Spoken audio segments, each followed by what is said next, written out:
Hi guys, and welcome to another episode of Grant in the Garage. So obviously I reached out to you guys for your feedback on what you'd like to see, and hopefully this is a reaction of sorts to that. So obviously people want to know what my previous cars etc were. This one is a slight deviation from that, but I think it's a valid one nonetheless. Is that I wanted to make a video on why did I choose an Abarth 500. And I've got sort of a series of reasons, and also how I came about discovering the little cars as well.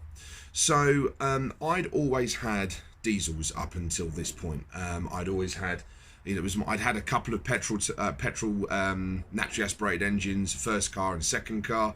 I had a Seat Rosa Sport as my first car, cracking little car that was. It was 16 valve, centre exit exhaust and everything like that. I then upgraded to a Seat Leon, I think it was just an SE or an SR or something at the time, 1.6, felt like a huge engine to me at the time. And that had a full Cupra body kit on it. Looked quite good, Audi RS4 wheels, all black, not bad. And then as my job changed and things like that, I obviously then started doing more miles, and there wasn't a lot of money at the time, so I figured getting a diesel was a good idea. So I went through a series of diesels. Probably some of the more remarkable ones, I had a BMW 123D, the sort of infamous twin turbo 2-litre diesel. I bought that off the back of, I guess, a bit of hype on the basis that, everyone was talking about it, and it was, awful. I then had an Audi A3 CR170 TDI. That was a facelift one. It had this wonderful chocolatey, biscuity cream interior. I guess in hindsight wasn't that good. And then I was sort of, looking for something else to sort of, keep me interested, because the diesel thing wasn't really doing it for me anymore.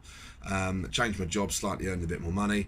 I happened to be out with a group of friends, and someone turned up in a Abarth 500, and I knew about them before. I think I'd seen a little something on Top Gear, and pretty much I fell in love with it immediately. I started sort of cooing over it, looking under the engine bay, done a few bits to it. I started, sitting in the car and, do the whole ooh around the steering wheel, and it all felt lovely, and I felt very much at home.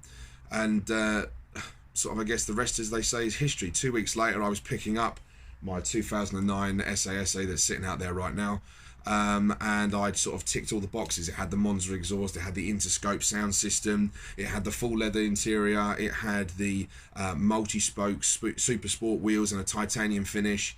I'd got myself what I thought was a really, really, really good car. But I think it's probably worth explaining at this point why I decided to go for that car. Now, obviously, budget, as I've mentioned, was a big thing.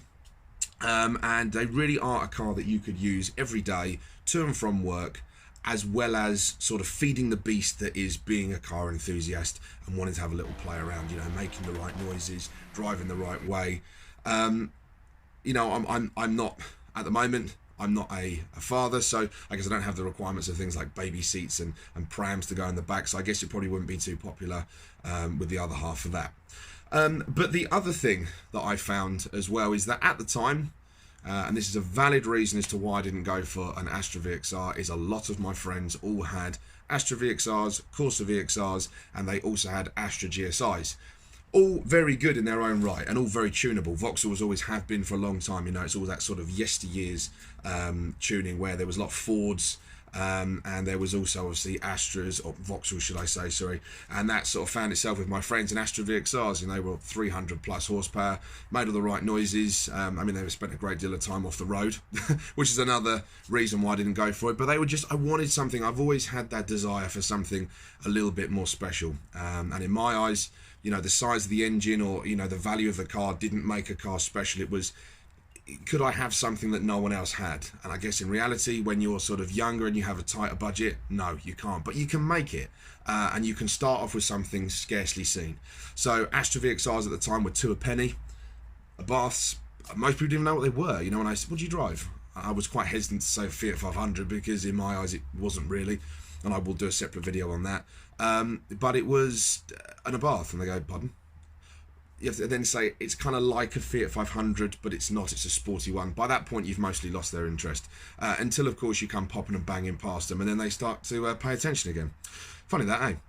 I said the other cars on offer at the time, I guess, an old Golf R32, lovely sound, decent amount of power, but to be fair with you, the fact it weighs the small as a small house, or weighs the same as a small house even, sorry, beg your pardon, and they're four-wheel drive and they're not turbocharged, doesn't bode very well for fuel economy, especially when you've got a big 3+ litre V6, and you have to work them pretty hard to get the power out of it. So that ruled that one out. Fiesta ST, at the time, not the latest one, we've just come to have the 1.53 cylinder, but the 1.64 cylinder, which has obviously proved very, very popular. I was quite interested in that, but that would have resulted in quite a much higher outlay of money, something I wasn't really prepared to do at the time. However, I probably would have gone for one of those, but actually hindsight and foresight being the best sort of two things to advise anyone, I'm glad I didn't, because they're 2 a penny now and they're absolutely everywhere. The other options, I guess we had Golf GTI. That found its way pretty high up on the list. I had a friend who had an Edition 30, that was around 370 odd horsepower. That went really, really well, but again, it came down to purchase cost, really. I couldn't find one that I felt was suitable in that budget, and then the ones that I did find, I was told that the DSG boxes were a bit of an issue, and then if you looked at a manual, they sort of were going for a bit of a premium, and then the ones that I could afford were too high miles. As you can see, it was something that it was never meant to be. You know, there's other cars obviously up for consideration. The other typical hot hatches, or even things from Japan. I looked at Glances and Starlets and things like that. You know, 1.3 turbo, that would have been ideal, because they're probably not too bad on fuel. Can't say I've never driven one, never been in one. The idea of something sort of small and powerful and being able to extract that bit extra from it was quite appealing. But in my eyes, if I was going to use it every day, which I was at the time with the Abarth, it wasn't suitable. You know, I didn't. I know Japanese cars are very reliable, but I didn't feel that was the sort of thing I want to be turning up and doing motorway miles in every day. So I found myself in the Abarth 500. As I purchased, in line with purchasing the car, I started doing a load more research on it, and I actually found in terms of capability, the engines had so much potential in them. Such an old school engine in terms of the way that it came to be, and I will actually do a separate video on that, because it's quite interesting how the engine came to be and how it was obviously then fitted in an Abarth. But fundamentally, it had potential. I saw that you could get, you know, this amount of power out of them from tuners abroad, and no one had really tried it in England. So I was thinking, that's the way I'm going to go. So that's kind of where the story began, really. So I started sort of trying to find out and seek out tuners that would be prepared to tune the car, and then I found a company that was prepared to supply me with a bigger turbocharger, and I guess, as they say, the rest is history. In terms of the actual sort of progress my car has made, different setups and things like that, I'm going to do a whole host of other videos on what the setup was, what intake I had, what exhaust I had, and why I did it, and what mistakes I made as well, because that's the most important thing, I think, learning from your mistakes. But equally, if I can pass my mistakes on, then you guys that are modifying your cars aren't going to do the same thing. So if you have liked this video, I know it's quite short and sweet, and you had anything to add, and you think I didn't make the right decision, or possibly you think I did, or any reasons in between, please send me a comment down below. Remember to subscribe and like, and I'll be with you real soon.